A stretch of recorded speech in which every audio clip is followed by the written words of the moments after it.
اسې یو خبره درته کوم لږ سوچ پکې وکړئ د زړه نه درته کوم لکه اوس یو کس سحر مانځه نه مخکې ویده شو یو کس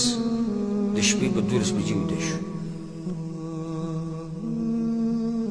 او زړه کې دی چې سحر مانځله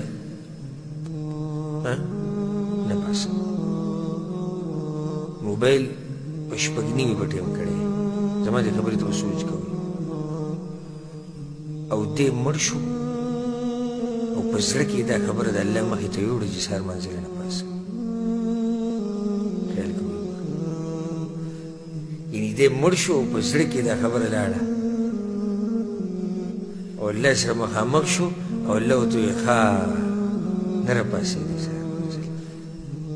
څه وویل الله ته بله واوره د دې نه د یېرې او موبایل پې ګواه پاتې شو چې او دی نه راپاڅېد ځکه چې هلته موبایل شپږ نیمې بجې په ټایم کړی نو ګواه یې په ځان باندې په دنیا کې پرېښود الله یو خو الله سره مخامخ شو زړه کې ده چې نه راپاڅېد او موبایل پې څه پاتې شو ګواه پاتې شو څومره د یېرې خبره ده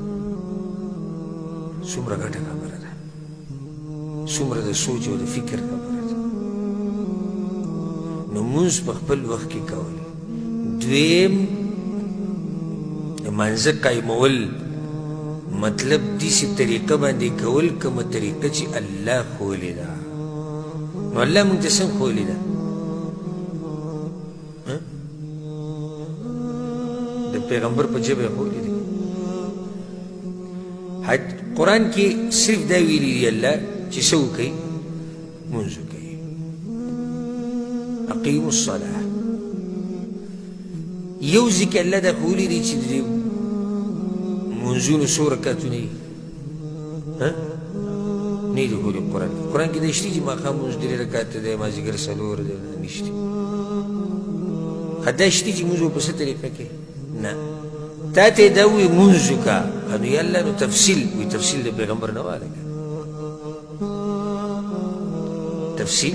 د پیغمبر نه واله دا پیغمبر الله ولې رالیږلی خو دې دپاره رالیږلی چې قرآن واضح کېږي نو د قرآن د وضاحت په ضمن کې ځکه پیغمبر د منځه مسلې بیان کړي دي که نه وایه مطلب دا شو چې مونځ چې کوم به کې هغه به محمدي مونځ وي کوم مونځ به محمدي محمدي څه معنی د محمد ابن عبدالله صلی الله علیه وسلم په طریقه دا نه چې دا حنفي مونځ دی او دا مالکی دی او دا شافعي او دا حنبلي دا نږدې وخته پورې دا فتنه وه په حرم کې څو مصلي وي 4 الله دې د ملک عبدالعزیز په قبر باندې د رحمتونو باران راووري چې کله دغه علاقې قبضه کړي که نو حرم ته ورغی داسې دا ته اوس څه کیسې جوړې کړي یو رب یو کعبه یو قرآن یو پیغمبر او 4 هم دلته امامان جوړ کړي 4 مصلي د سبا نه به یو امام یو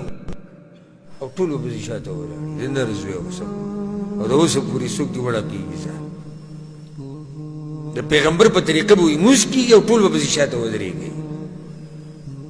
دا نږدې وخته پورې دا فتنه وګورئ چې سړی به حرم ته ورغی دا خو موږ لیدلي نه ده اوس موږ ته لکه نه محسوسېږي چې موږ څومره اوچت نعمت کې یو دا خو په هغه ټیم خلکو ته محسوسه شوه بیا لکه چې هلته خو هغوی هغه خبره هم سکلې وه نو چې ته به ورننوتې حرم ته نو اول خو به دې ځای کتو خپل کم غریب چې به سلفي وي او پکې چورلېدو را چورلېدو خو چې کم به حنفي وي هغه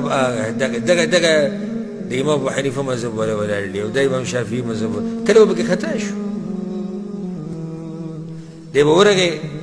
امام ابو حنیفه مذهب والا دی که ورغی د چا سره ودرېد امام شافعي مذهب والا ولضالین آمین دا سره کوم سره ولاړ زه خو بل ګروپ کې ولاړ یم بیا به له دې سره ووتو بیا به لاړ هغه بل کې ودرېد هلته به دی ودرېد ولا الضالین او ده به پکې آمین ټول به غلي ولاړ زمونږ غني دي ښه دا نور دي امام مالک مذهب والا الله اکبر لاسونه یې پکې سیدې نیولي چا به پکې لاسونه په سینه کې دا بل دغه دی نو هغه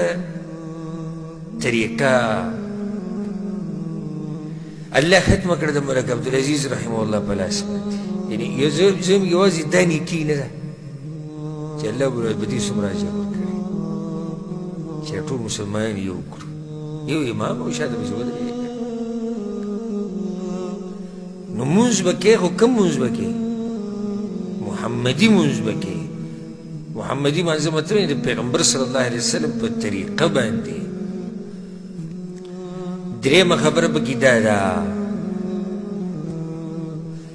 یو خو مونځ به په خپل وخت کې یو به په طریقه د چا کې